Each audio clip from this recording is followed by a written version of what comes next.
काय न्यूट्रिशन म्हणजे काय सांगा? पोषक तत्व आपल्याला जे लागते का? न्यूट्रिशन म्हणजे काय? अन्न.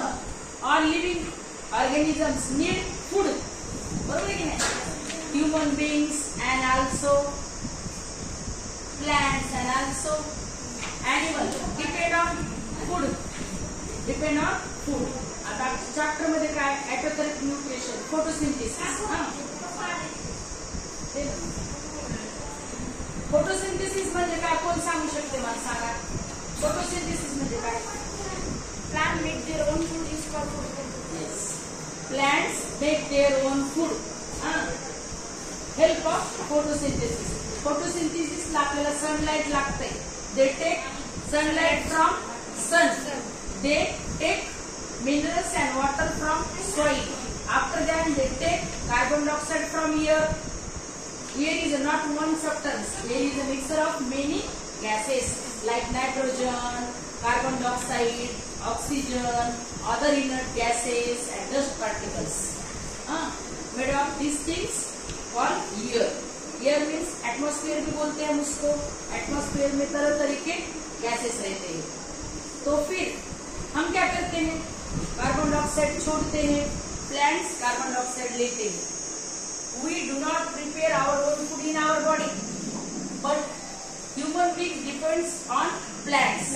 And plants make their own food with the help of photosynthesis. Photosynthesis. Stomata मालूम है क्या? स्टोमेटा किधर रहता है? वो प्लांट के ऊपर उनके लीव्स में. Leaves is the kitchen of plants. आपलं जसं किचन असतं, मम्मी जशी आपला स्वयंपाक बनवती तसं प्लांटचं पण किचन आहे. कोणतं किचन आहे? लीव्स. लीव्स मध्ये काय प्रेझेंट आहे? मग क्लोरोफिल, क्लोरोप्लास्ट. क्लोरोप्लास्ट म्हणजे ग्रीन पिगमेंट. त्याच्या हेल्प ते काय करते? मग जेवण बनवते. All living organisms depend on nature and also plant, but plant can do not depend on others. They can prepare their own food the help of photosynthesis. Photosynthesis is the most important thing for plants. आणि तुम्ही म्हणता फक्त green pigment असले तरच झाडे photosynthesis बनवतात का? त्यांचं अन्न तयार करतात का? तर नाही. काही काही झाडांची पानं जांभळे, काही लाल आहेत, काही पिवळे, बरोबर आहे. ह्या सगळ्या गोष्टीतून सुद्धा त्यांच्या कोणते कलर जरी असले तरी ते केमोसिंथेसिसच्या रूपानं त्यांचं अन्न त्यांच्यामध्ये तयार करतात. मग तुम्ही डेझर्ट एरियामध्ये गेला तर कॅक्टस आहे, स्नोनी रिजन मध्ये गेला तर पाईन, देवदार आहे, बरोबर आहे की नाही?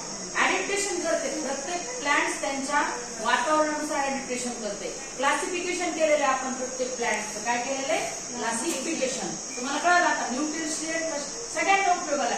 बाळ जन्मलं त्याला दूध लागते, 6 महिने झालं पाणी लागते, बरोबर? गाईला बाळ जन्मलं, कुत्र्याला किंवा कोणत्याही लिव्हिंग ऑर्गॅनिझमला तर प्रत्येकाला फूड लागते. Food is the most important thing for every living organism.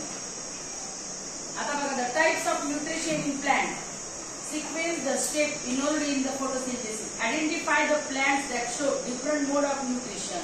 आता काही काही प्लांट कसे असते तर किडे पण खाते ते, बरोबर आहे की नाही? किडे पण खाते. काही काही जण काय करते? त्यांचं स्वतःचा अन्न. Plants are living things that compare energy from the sun and almost all organisms depend on plants for food, shelter और both. Therefore, it is important to understand different way in which plant deserve their nutrition and turns our to. आता आपण हे काय केले? सुरुवातीला view पाहिला की या चॅप्टर मध्ये काय आहे. आपण प्रत्यक्ष चॅप्टर आता पुढे शिकणार आहे.